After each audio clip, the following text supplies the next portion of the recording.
Realmente que o esquecimento é o principal e o primeiro sintoma a aparecer, mas nem sempre é assim. Os pacientes podem começar a ter desinteresse por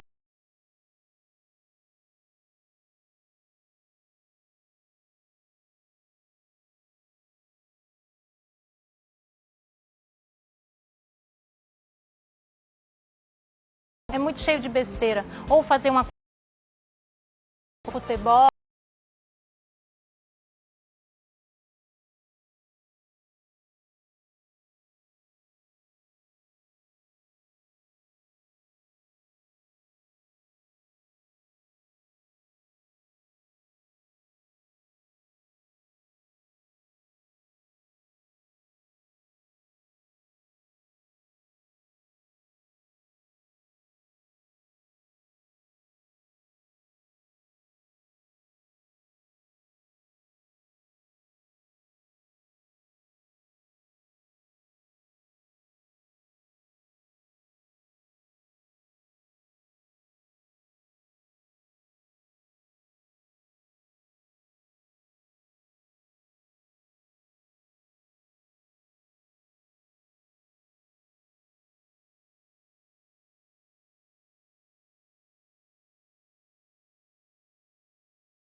Sabemos mesmo o que nossos estímulos cerebrais podem fazer com que você evolua para tal. E o mais importante também, hipertensão, diabetes de difícil controle, não controladas, porque a gente fala, não sinto nada, né? Sim. Essa é a dificuldade dessas doenças crônicas. Elas favorecem o aparecimento de transtornos cognitivos, por isso que é super importante fazer a revisão da máquina, né? Agora, doutora, a pergunta assim que não quer calar. O Alzheimer tem cura? Ainda não. Somos esperançosos, né? Para que chegue a isso, porque, como muitos falam, é a doença do século, né? Junto com outras doenças que afetam os idosos. Mas nós temos o tratamento de manutenção para o paciente se manter o mais independente possível com qualidade de vida. Por retardar também um pouco mais, né? Essa fase do avanço, da perda da memória. Corretíssimo, isso mesmo. É o objetivo por hora. Uhum. Doutora, uma época eu fiz uma matéria no Parque do Idoso com um grupo que tinha Alzheimer. Uhum. E tinha inclusive uma senhora muito jovem, uma mulher muito jovem de 40 anos lá. E eles estavam fazendo uma atividade que desenvolvia o cérebro, tipo atividade manual. Oficina da memória que eles têm lá. Eu ia lhe perguntar o nome. Aí eu queria saber para o pessoal de casa, o que pode ajudar? Que tipo de coisa? Exercício físico? Tem muitos idosos que fazem palavra cruzada. O que pode ajudar? Assim? Isso. A atividade mental favorece bastante, né? Auxilia. Então, lá na oficina da memória, além da atividade passada pelo professor em grupo, eles têm a socialização. A socialização é super importante. Você conviver com outras pessoas, tentar sentir o que ela está sentindo. Opa, hoje não é dia de eu falar aquilo para a dona senhora, porque senão ela vai se sentir mal. E isso é importante, porque você vê outros subterfúgios da memória. A nossa memória, ela tem várias fases, várias fases, digamos assim. A memória, ela tem a memória de lembrar, vamos lembrar o telefone novo do nosso WhatsApp, daqui do Magazine, né? 99244, não lembro. Ai, meu Deus. 9794, final. Olha, parabéns, doutora. E também tem a memória de trabalho, então você se planeja, vou fazer isso agora eu vou olhar para tal câmera, agora eu vou conversar com a Mica. E algumas memórias, né, são essas, a atenção, então você trabalhando tudo isso com atividades do dia a dia favorece. Então o paciente que está começando a desenvolver ou quer evitar, o importante é, além das atividades físicas, você ler, você estudar, você aprender com outras pessoas, se eu não gosto de ler, eu estudar, aprender música, tocar instrumentos. Está sempre ocupando a memória, né? O importante, com coisas que você gosta. Sim. Também não adianta eu forçar alguém a fazer o que não gosta. Não, você não vai fazer palavras cruzadas, nunca gostou, vai gostar agora. Vai gostar agora. Olha, são 3 horas e 26 minutinhos, a gente está ao vivo aqui na tarde dessa quarta-feira no Magazine, recebendo a doutora Thalícia Vianese, ela que é neurologista e está falando pra gente um pouquinho sobre o Alzheimer. Agora, doutora, é verdade que a pessoa que tem Alzheimer, ela começa a criar algumas histórias na memória para poder substituir ali, e aí as pessoas da família ficam, meu Deus, ou os amigos, eu nunca vi isso, ou não disse isso. Como lidar? Isso é verdade.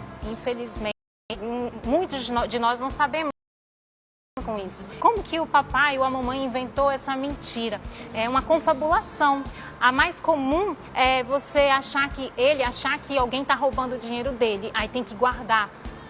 Ou dizer que, eu não tomei café e acabou de tomar café, estão me matando de fome. Então, não adianta bater de frente, porque vai causar um estresse maior para a família e para o paciente. Ver no ambiente o que está causando isso, se é uma janela que está mais aberta, se é uma iluminação estranha, e até mesmo ver se esse paciente está evoluindo com outra doença, porque tem o resto do corpo, né? Os pacientes idosos, às vezes, quando estão com alguma infecção de urina, não sente nada, não tem febre, mas começa com uma alteração de memória mesmo, de consciência. Então é importante ver isso com o médico. Mas a própria doença de Alzheimer pode favorecer essas confabulações. E aí nós temos alguns subterfúgios, até a gente pede auxílio de psicólogos para orientar familiares, que são super importantes nessa hora. Pois é, justamente você que está em casa, de repente tem algum parente com Alzheimer, sua mãe, o seu pai, o seu avô, sua avó, é muito importante que você entenda essa pessoa. Que a pessoa não está ali inventando porque ela quer, ela não esquece porque ela quer. Isso tudo faz parte de um mesmo, né? Então, ter aí um pouco dessa consciência e também você tem que ter muita paciência com a pessoa que tem o Alzheimer, né, doutora? É verdade. A qualidade de vida é algo que a gente tem que prezar bastante, não só para o paciente, mas para o cuidador. O cuidador, ele recebe uma carga de estresse muito grande, né? Um estresse muito grande. E há estudos que mostram que o principal cuidador, sempre tem um que fica mais. Se ele não se cuidar, ele pode até evoluir para alguma demência também. Então, tem que ter qualidade de vida para os dois mesmo. Doutora, então quem cuida, porque às vezes é um familiar, como a senhora disse, é uma filha que fica mais perto, né? Um parente fica mais perto. O que essa pessoa tem que ter em mente para dar melhor qualidade de vida para esse idoso, para essa pessoa que tem o Alzheimer? E outra coisa que eu queria que a senhora falasse para a gente, muitas vezes esse familiar ele fica muito triste. Às vezes é o esposo e diz, mas não adianta eu falar com ela, não adianta eu conviver mais com ela, porque ela nem lembra de mim. Ela nem sabe que eu sou marido dela, nem sabe que eu sou filho dela. Como naquele filme Diário de uma Paixão, né? Eu lembro muito desse filme. E a gente vê com muitos familiares isso acontecendo também. Então, como essa família pode superar isso e cuidar desse ambiente para que seja melhor tanto para os familiares que estão lidando, quanto para a pessoa que está passando pelo problema. Para os familiares, aquela rotina do dia a dia com o paciente é bem importante. E ter o seu descanso também, por isso que é importante a família, não um só. Então, o cuidador tem que ter o seu descanso, sentir que está bem, seu pai, seu familiar está acalentado e se cuidar também. Quanto à dificuldade de aceitação ou até mesmo achar, eu acho que o papai não vai entender o que eu estou falando, sabe? É um vínculo afetivo. O paciente consegue ter um insight, lembrar, ai, é minha filha, e de repente some da memória. Mas é bom, aquele momento de carinho vale a pena. Então tem que ser, sim, conversar como familiar, tá tratando ele como paciente. A solução desse paciente é suave para o que tem que evoluir mesmo. Pessoas que passam por esses desafios, né? E aí, você agora, como um filho, os últimos dias de vida dela. E quem conta pra gente essa história é a nossa repórter, Silva. Na sala de casa, as fotos relembram memórias, dias que se tornaram saudade. Rui conta como foi o processo de descoberta que a mãe tinha Alzheimer. A gente começou a perceber pelo comportamento e o humor dela, né? Foi as duas coisas fundamentais para notar que havia alguma coisa diferente fora a idade. Já era quando teve o diagnóstico, 3 anos, né?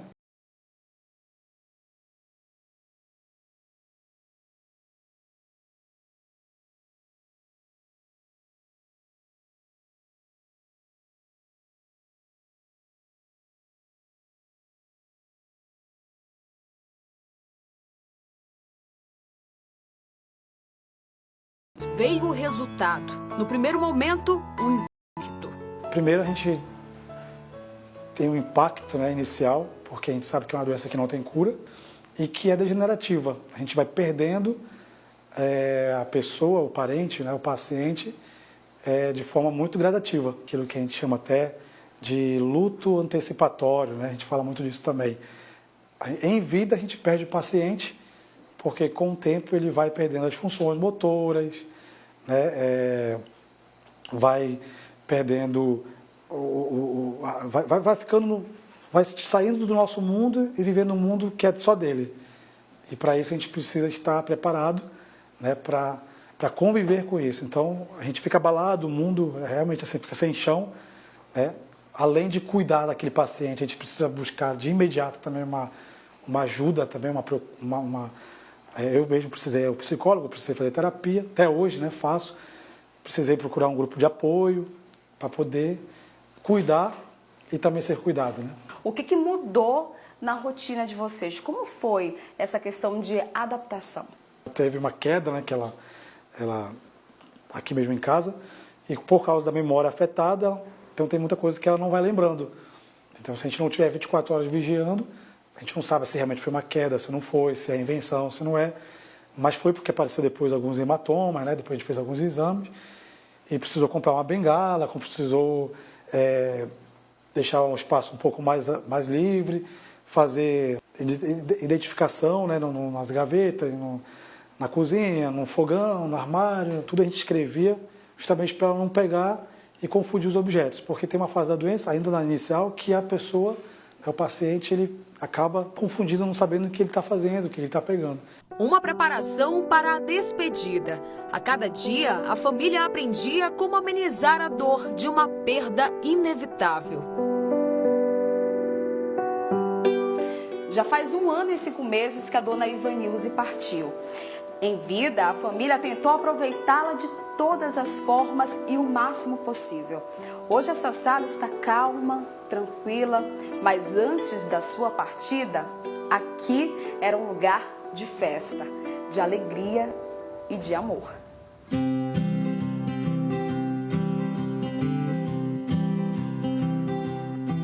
Tem 2 coisas assim que para um paciente de Alzheimer, as últimas memórias que se perde, é a música. E ela sempre foi alguém que gostou muito de dançar, né? Dançar de carnaval, de festa, de folia, ia com meu pai, ainda quando era solteira, que não tinha os filhos, depois já de idosa.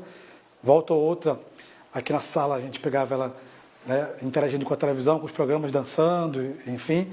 E a outra coisa é a questão do afeto, né, com um companheiro, né, a pessoa quando tem esse companheiro até o fim, né, e isso é uma coisa também que dificilmente se perde na memória. O filho decidiu se doar por completo para o tratamento da mãe. Mesmo sem saber de nada, mas uma coisa eu tinha certeza que eu queria era abdicar do que eu estava vivendo, estudos, profissão, na época também namoro, né, para poder cuidar dela, porque não tinha outra pessoa para cuidar. Meu pai também é de idade, né, minha irmã tem uma irmã que também cuidou como pôde, mas casada com a vida dela. Então aqui na casa só era eu, minha mãe e meu pai. Então eu falei, bom, sou eu, essa responsabilidade é minha e não é uma carga, não posso levar isso como um fardo, né, mas como uma missão que eu sei que não vai durar para sempre. Uma rotina intensa que hoje faz falta. Esses 4 anos que eu vivi em função dela foi dessa forma, né, cuidando, buscando informação, né, lendo bastante, buscando apoios profissionais, né, médicos, enfim, e levando ela também para as partes. Ela gostava muito de sair, né, como ela sempre teve uma vida social muito ativa, eu procurei não deixar perder isso. E quando eu não fazia isso, ela me cobrava. Então, isso, graças a Deus, esses 4 anos foram intensos por causa disso também, né? Você sente falta disso hoje? Muita. Desculpa. Muita falta. Muita falta. A gente sabe que uma hora todo mundo vai passar por isso, né, pela perda. Mas se fosse preciso e possível viver tudo que nós vivemos aqui na época, mas ainda assim da dificuldade que tinha, com certeza eu sinto muita falta, sentimos muita falta, né? Volta ou outra, eu pego meu pai também, às vezes, ainda ali na dele, chorando e tudo, né? Tava dando um pouco de trabalho, mas com certeza queríamos ela aqui conosco, né? Mesmo depois da partida da mãe, Rui decidiu usar todo o aprendizado para ajudar outras pessoas que também possuem pacientes com Alzheimer. Hoje, faz parte da Associação Brasileira de Alzheimer Regional Amazonas. É um grupo de apoio onde tem familiares, onde tem cuidadores, né, desses pacientes e profissionais, né, multiprofissionais, né? Existem psicólogos, assistentes sociais, enfermeiros, médicos, geriatras, gerontólogos, enfim, dentistas, fonoaudiólogos. E aí a gente partilha a dor, né, de cada um, as dificuldades. Você, como ativista dessa causa, qual a lição que você traz para a sua vida? Cuidar de quem já cuidou da gente, porque passou a vida cuidando, né? Com certeza isso tem um quê a mais, né?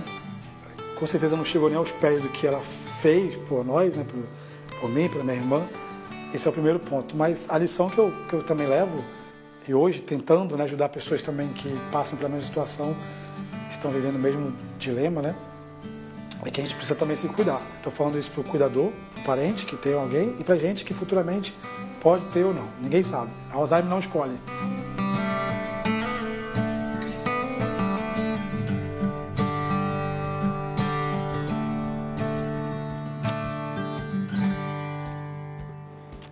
Que linda e emocionante, né? Essa história. E a gente fica pensando nessa imagem que ficou guardada dela dançando e curtindo ali a música. Aí eu tenho uma pergunta para lhe fazer, doutora. A questão da música ali pode ajudar? Até que ponto o idoso, que a gente percebe, os idosos que que tem os sintomas do Alzheimer,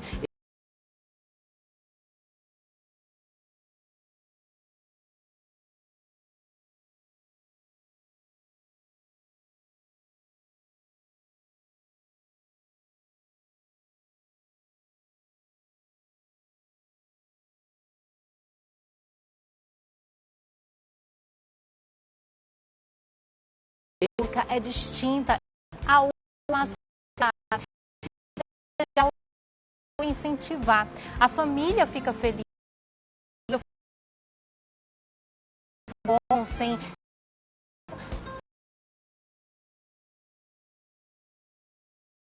e prazer, certo? E colocar outra área da memória.